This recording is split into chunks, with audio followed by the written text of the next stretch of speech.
विपिन ने झल्लाते हुए जवाब दिया कि क्या मैं तुमसे कोई गलत व्यवहार करता हूँ? क्या कभी मैंने तुमसे लड़ाई की है? तुम ही मेरे सामने आकर मुझसे बहस करने लगती हो। ये सब सुनकर आफा वापस चली गई। उससे लगा कि इन्होंने मेरे प्रति अपना दिल पत्थर का बना लिया। अब ये मेरी एक नहीं सुनेंगे। इधर विपिन का ऐसा रवैया देखते देखते आशा बीमार हो गई। वो अपनी जिंदगी से निराश थी। उधर बीमार आशा को देखने विपिन एक बार भी नहीं गया। उसके मन में था कि इसे कुछ हो जाए तो इस बार अपनी पसंद की लड़की से शादी कर लूँगा। अब तो विपिन को और भी छूट मिल गई थी। पहले कभी कभी आशा रोकती टोकती और बाहर जाने की वजह पूछ लेती, लेकिन अब विपिन पूरी तरीके से आज़ाद था। गलत आदतों में पड़कर विपिन सिर्फ अपने पैसे ही नहीं बर्बाद कर रहा था, बल्कि सेहत और चरित्र सब कुछ खो रहा था। होते होते विपिन का पूरा शरीर पीला और कमज़ोर पड़ने लगा। शरीर में सिर्फ हड्डियां ही नजर आ रही थी और आंखों के आसपास काले घेरे व गड्ढे पड़ गए थे।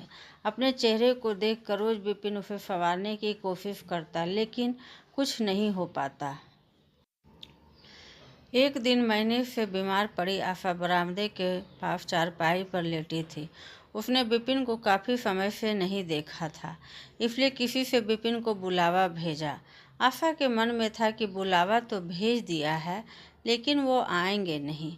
आशा का बुलावा मिलने पर आज विपिन पहले की तरह झल्लाया नहीं। वो बिना संकोच किए आज आशा के पास जाकर खड़ा हो गया। जैसे ही आशा ने उसे देखा तो वो हैरान हो गई। उसने पूछा, क्या आप बीमार हैं? बहुत दुबले हो गए हैं और पहचान में भी नहीं आ रहे हैं। विपिन ने कहा, जिंदा रहकर भी क्या करना है। आशा ने नाराज होते हुए विपिन का हाथ पकड़कर चारपाई पर बैठा दिया और बोली, दवाई क्यों नहीं करते?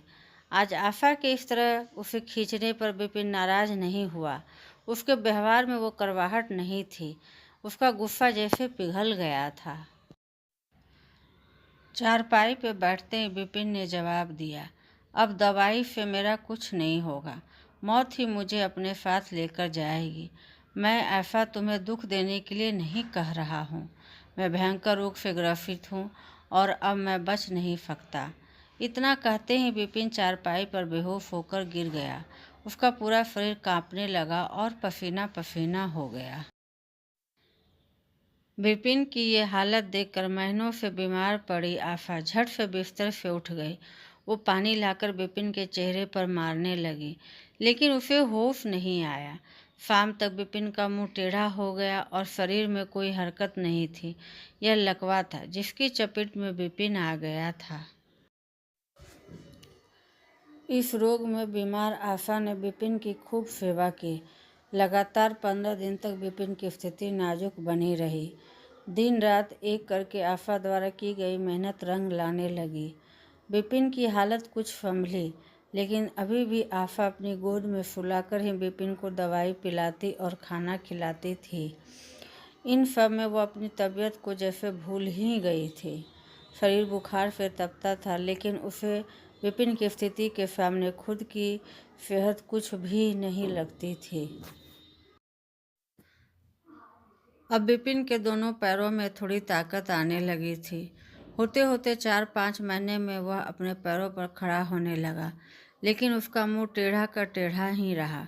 उसके चेहरे पर पहले जैसी रौनक भी नहीं रही। एक दिन अपना चेहरा शीशे में देखने के बाद विपिन ने कहा, मुझे भगवान ने अपने किए की सजा दी है। आशा, मैंने तुम्हें सुंदर नहीं माना और आज देखो मैं कितना कुरूप हो गया हूँ। अब तुम भी मेरे साथ वैसा ही व्यवहार करो जैसा मैं तुम्हारे साथ किया करता था। आशा ने हंसते हुए पति से कहा, आप मेरी आंखों से देखेंगे तो पता चलेगा कि आप में कोई अंतर नहीं आया। आप पहले जैसे थे अभी वैसे ही हैं। विपिन बोला, अच्छा, बंदर जैसा मुंह दिख रहा है और तुम कहती हो कि कोई अंतर नहीं आया है। तुम्हें मालूम है ना कि भगवान ने मुझे करने की सजा दी है। सबने खूब जतन किए, लेकिन विपिन का मुंह सीधा नहीं हो पाया। पति के पैर पर खड़े के कुछ समय बाद ही आशा ने घर में पूजा रखी, क्योंकि उसने भगवान से विपिन के लिए मन्नत मांगी थी। पूरे मोहल्ले के लोग विपिन के घर में जमा थे। भजन संगीत चल रहा था। तभी आशा की एक दोस्त ने उससे पूछा, अब तो तुझे अपने पति का चेहरा देखने की इच्छा नहीं होती होगी, कैसा टेढ़ा हो गया है मुँह। गंभीर आवाज में आशा बोली, मुझे तो कुछ फर्क नजर नहीं आता है।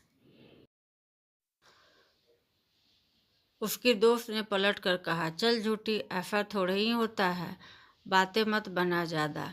फिर आशा कहने लगी, सच कह रही हूँ, मुझे उनकी आत्मा मिली है जो उनके रूप से बढ़कर है, और मैं हमेशा उनकी आत्मा को ही देखती हूँ। विपिन कमरे में दोस्त के साथ बैठा था। तभी उसके एक दोस्त ने बरामदे की तरफ खुलने वाली खिड़की खोल दी। उसने विपिन से पूछा, आज तो यहाँ कई खूबसूरत लड़की है, बता तुझे कौन सी अच्छी लग रही है।